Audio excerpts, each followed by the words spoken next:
Hello les filles, j'espère que vous allez bien. Aujourd'hui je vous retrouve dans une vidéo comme promis sur les masques que j'ai utilisés dernièrement. Donc je crois que ça doit faire 2-3 semaines que j'ai utilisé ces masques là. Et je viens donc pour vous faire un petit récap de ce que j'ai pensé des masques utilisés.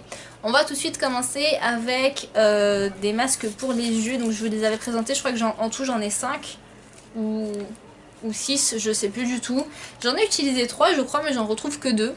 Donc ce sont des petits masques comme ça qui sont trop mignons, c'est des petits hiboux et en fait ce sont des masques à mettre sous les yeux pour un effet raffermissant sous les yeux, pour un effet aussi hydratant et ça permet de limiter les poches sous les yeux. Alors moi personnellement je n'ai pas de poches sous les yeux, donc je les ai testés et honnêtement je trouve qu'il n'y a pas réellement d'efficacité, ça pique énormément lorsque vous les mettez, alors ça brûle pas mais ça pique un peu le dessous de l'œil et j'ai pas du tout apprécié, donc je vais finir ce que j'ai et après voilà basta, c'est vraiment pas quelque chose que je vous conseille.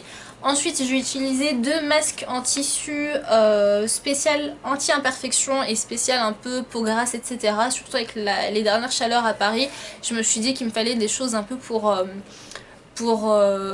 aérer ma peau, pour un peu la désincruster en profondeur et pour lui apporter des agents un peu matifiants. Et donc j'ai utilisé le premier, c'est le masque visage thé vert de chez Sephora qui se présente comme ceci. Donc c'est un masque matifiant anti-imperfection. J'ai pas réellement vu de changement avec ça, ça m'a pas... Enfin voilà, j'ai pas vu de réelle différence. Du moins pour celui au thé vert, c'est pas quelque chose qui marche réellement. Contrairement à celui de chez Watson. C'est une marque de distributeur, un peu comme Boots.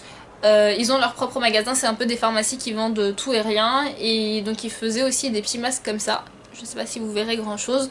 Donc celui-ci était au citron et c'était vraiment un masque juste waouh. Je l'ai mis avant de sortir et j'ai réellement vu une différence ce jour-là parce que j'ai vu que je brillais moins. J'avais rien mis sur ma peau, j'avais mis juste celui-ci avant de sortir et j'ai vraiment vu que voilà, je brillais moins. Alors il y a quelque chose que j'ai remarqué sur celui de Watson et pas sur les autres, c'est que vous avez des petits traits, c'est Fendi en plein milieu pour pouvoir épouser vraiment le visage comme il faut. Donc là-dessus ouais vraiment ça épouse très bien le visage.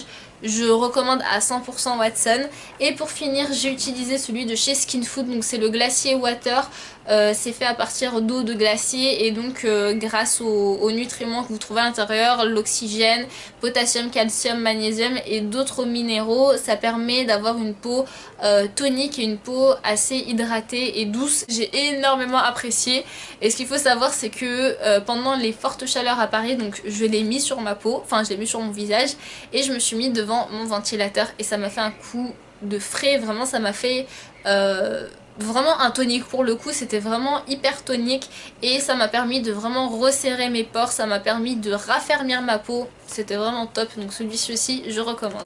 Voilà pour les masques du moment, je pense qu'elle aurait été très courte cette vidéo mais honnêtement avec la chaleur j'ai pas pu essayer 36 000 choses, même les masques pour les pieds, voilà j'ai pas pu les utiliser. Je vous ferai une prochaine vidéo avec un peu plus de masques. J'espère que cette vidéo vous aura quand même plu et je vous dis à très vite dans une nouvelle vidéo.